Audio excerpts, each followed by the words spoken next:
Welcome to this video against Imioro from Greece, and this time we play a bird's opening, and our strategy is to put pressure on the dark squares here in the center, so e5 and d4, and this is why we put our pawn on f4, which controls e5, and the knight as well.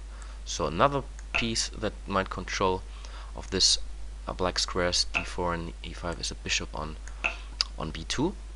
So now we have three pieces who control control e5. Actually, it's two pieces and a pawn. So this looks good to me. What we can also do is, because black sometimes plays knight c6 to take control over e5 a bit more, we could exchange this bishop against the knight. But I think I want to keep the bishop here. Yeah, here are actually two ways to develop. You can put the bishop on e2, or sometimes even on d3. It seems to be a bit odd, but the bishop might become very strong here and attack the opponent. What normally is the case when you play bishop e2, you play d3 and the knight to d2. So I hesitate a bit to play knight c3, which rather fixes the idea to move bishop d3 later on. So, but I think I will do this. At the moment, there is not enough pressure for black to play e5, so this is under control. And I think I'm quick enough to play bishop d3 and knight e2. Yeah, here actually he also threatens sometimes to play knight b4 if I play bishop d3.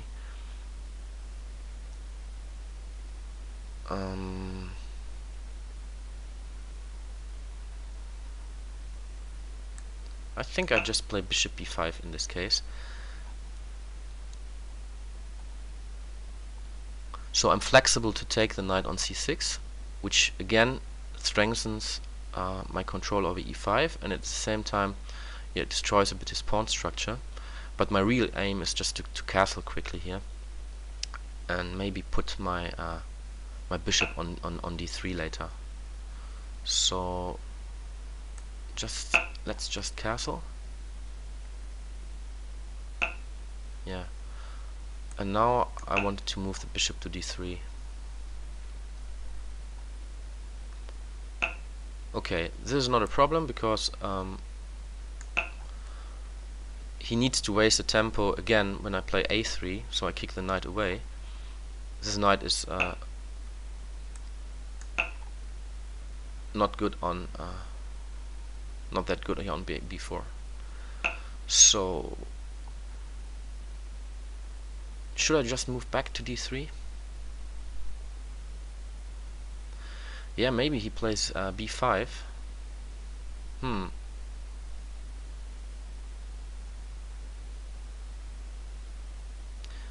Is d4 also a threat? Maybe.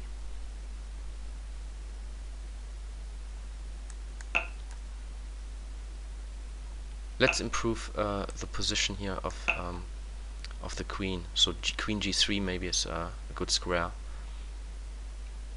So actually now the bishop on d3 is even stronger. So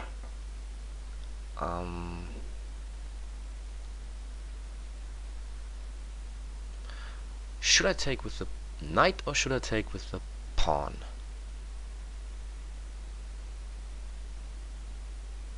I think it's important to keep control over d4. So this is why I take with the pawn here.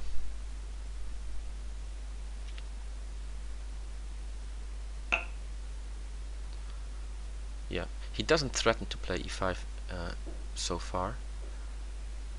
And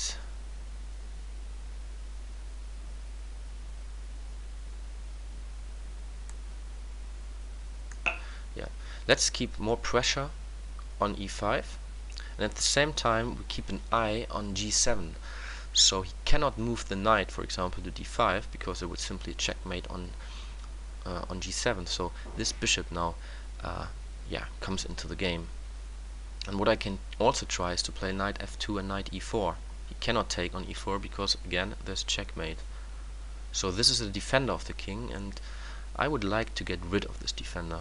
So yeah, so my knight will very likely move to f2 and g4 or e4, and this bishop, after a couple of strange maneuvers here on b5 and d3, will finally return, I think, to d3. And let's see, so let's improve the position of the knight first. It was the worst piece on the board, and now I'm connecting my rooks, so rook d1 would be an idea. And yeah, knight e4 is a threat, so okay, he wants to push for c4. What about knight e4 now?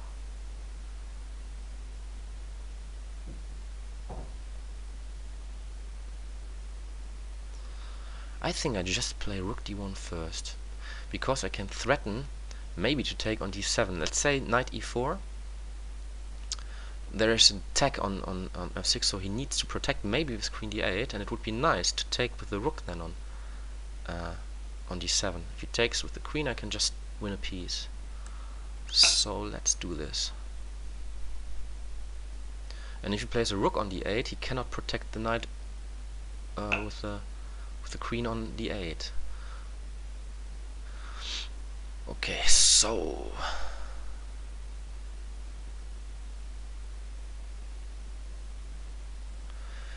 bishop d3, c4. What about b4? No, I don't like b4.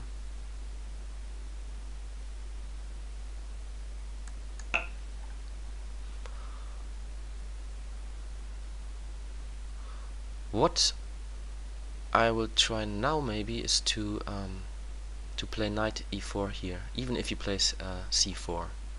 So knight e4. Next move. I have just 50 seconds left again.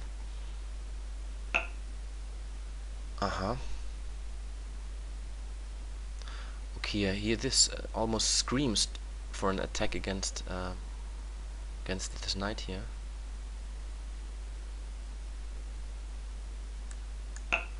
Black squares are very weak.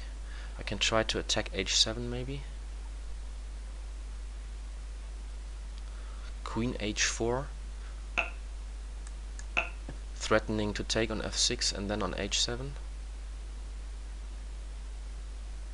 How does he want to defend this? Does he want to play h5? This would weaken even more the pawns here. So maybe I can even sacrifice on f7.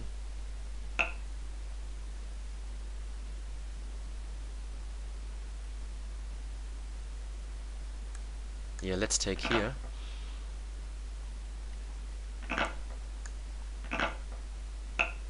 And I can take on g6 because the queen is unprotected.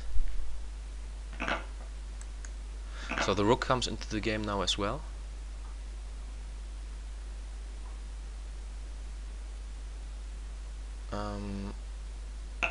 Let's take here, because otherwise he could have taken on d1, and now I have a strong attack also with the other rook. Just the time is a problem, but here I mean it's a checkmate now, and I don't know what if he moves the king, then we'll follow rook e7. It's a double check, or I mean even easier, queen g8 mate. So this game is over. Yeah, but I think I wasted too much time with my bishop in the beginning. Let's see.